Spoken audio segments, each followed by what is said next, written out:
Hey, what's going on, everyone? This is Rick Harrison with MVP Realty down here in Southwest Florida, and today I'm bringing you the market update for the week of January 18th. I'm also going to be updating everyone on what's been going on. We got the latest results and the data in for all of 2020, so I will be covering some of the final pieces of data from 2020, what that really showed happened last year, and then also be covering some of the trends that are starting to emerge already in 2021. Based on what's going on in the political and economical climate. But first, let's get right into the stats for Fort Myers and Cape Coral. That's where I specialize. So I'm going to share my screen here with you.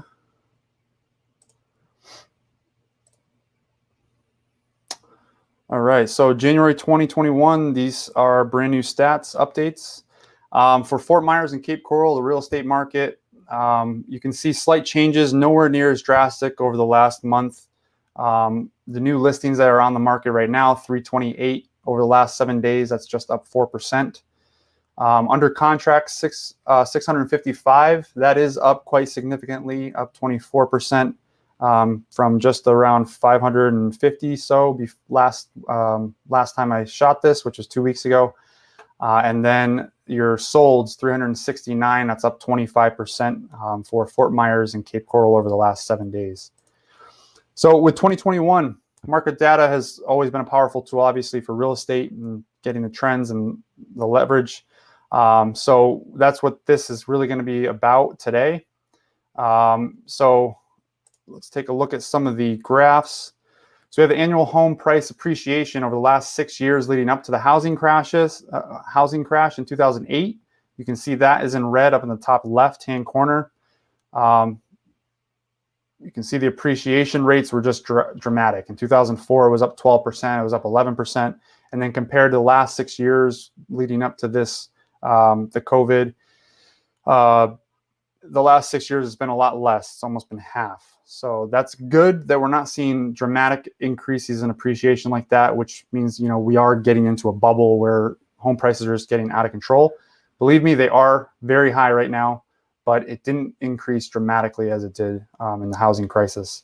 Months of inventory and homes for sales, buyer's market, seller's market. As you can see, we're in an extreme seller's market. We're down to just about 2 months of inventory, which is extremely low. Usually 6 months is considered average. You have the total equity cashed out in the bottom left. 2005, 2006, 2007, you can see $824 billion was cashed out in home equity. Now you're looking at the last 3 years, 247. So that's a quarter of what was actually cashed out compared to the last housing market crash. And then over to the right, we have all the homes that have at least 60% equity. There's over half of the homes on the market have 60% equity. When you compare that to the previous housing crisis, it was nowhere near that. Way more people were having, a lot more homes that had no equity in them because they were just borrowing money. It was easy to come by. Home price change during the last 5 recessions, pre this last one, if we're considering this last one with COVID, a recession. So this is going from 2008 backwards. You can see the change in the home prices. 2008, right after that housing crash, you saw home prices drop 20% almost. Whereas previous recessions, you don't see anywhere near as much of a drop. Now, if we're looking at the last 6 recessions including this last one, this 2020, you can see home prices actually appreciated in 2020, which goes against the housing market bubble of 2008. Growth in home equity, obviously, we talked about this. This provides an important buffer to protect families if they experience financial difficulties, and it's one of the reasons for generational low in foreclosure rates.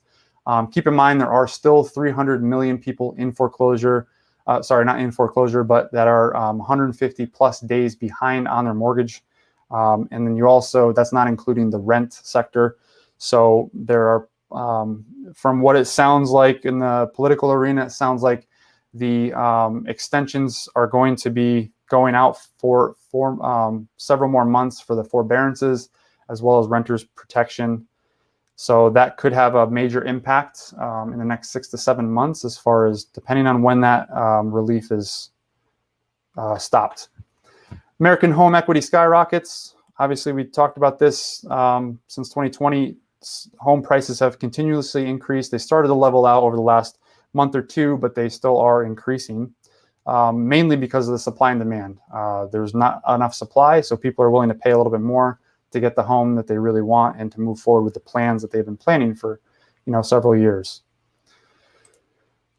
Year over year equity gains down in Florida, we're at 14,000. So we're right in the darker blue, not the darkest, but right in the middle dark blue, 10 to 20,000 range, as well as the rest of the Southeast. And then the housing market has remained strong pillar in an otherwise tumultuous economic year. Obviously, we all know that, this extreme seller's market. The expectation for home prices is going to continue over into 2026. This is what they're looking at. So going from $300,000, a $300,000 home will increase up $54,000 or so dollars over the next 5 years, just based on what we're seeing with household wealth right now and the trends. What's ahead in 2021?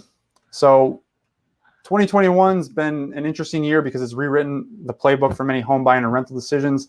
People aren't necessarily needing to go to live in the cities, to be close to work, because a lot of jobs have been pushed to work from home. So with that, we are seeing some new trends arise, obviously, with rental decisions. Not everybody needs to rent. The mortgage market itself, which we're going to talk about in a few minutes, is obviously making it a lot more affordable for people to move from renting to owning their own home. The only thing that is working against them in that scenario is that the home prices are increasing in value. The big short in housing supply. So we talked about last time, there is a shortage in new construction homes being built, and that's likely to continue into 2021. With the house prices appreciating and flying high. The forecast looks like it's still going to increase across the board. Everybody believes that home prices will continue to increase through 2021. Some are a little bit on the higher side with 6%. Some are on the lower side, which gives you right around that 4%, 3.5%, 4% home price forecast. The brightest spot for buyers is that more homes are likely to become available in the last half of 2021. So that should give people a little bit more sense of urgency. If you're thinking about selling, you don't want to wait until a ton of houses come on the market right at the end of 2021, right? If you're thinking about selling, do it in the first 6 months, because that's when you're going to make your best amount of money. As soon as more homes come on the market, prices will start to decrease. You're not going to get as much action, and you probably won't have as much bidding wars or get as great a value for the home. The economy. More depth, less length. So the yellow line represents what actually happened as far as recovery for unemployment pre-crisis, through the crisis, and then the recovery that we've seen so far. And then you have the predictions from the Wall Street Journal and the Federal Reserve. The Federal Reserve being in green, they're predicting a continued rise. So is the Wall Street Journal. And then if you compare that or overlay that with the red is the Great Recession, 2006 and 2016. So that recovery rate took a lot longer. It was a bigger bubble. Unemployment projections, they look like they're going to continue to decrease over time. Obviously, we didn't do anywhere near as bad as we thought we were going to with unemployment from this COVID situation. A lot of that did have to do with the government putting in relief bills and stimulus, as well as some states trying to reopen, and then a lot of other companies also allowing their employees to work from home, and technology playing a huge factor in that, allowing people to work from home. So renters are disproportionately hurt by the crisis. However, they don't have any equity in their house. They also, a lot of them did lose their jobs, so they don't have the down payments to buy a house. They also don't have the income anymore to afford rent. So that whole renter situation, we'll have to see what's going to happen over the next several months, but that will be something to definitely keep an eye out for, and how it unfolds and how it affects the economy and homeowners and investors. The good news is that 58% have resumed the mortgage payments and stayed in their home for at least 1 year. So that's good that more than half our economy, our housing economy, has ended up being able to make it through. However, the less fortunate news is that 24% are going to list their home potentially within 1 year of exiting forbearance, which is still not decided on what that date is and the deadline. Then another 18% will receive foreclosure notice within 1 year of exiting forbearance. Just the length of time that this has taken out of people's lives and away from their jobs has just damaged some people, beyond being able to recover from that. We're also going to start to see mortgage rates start to drift upwards. Treasury rates are already drifting upwards.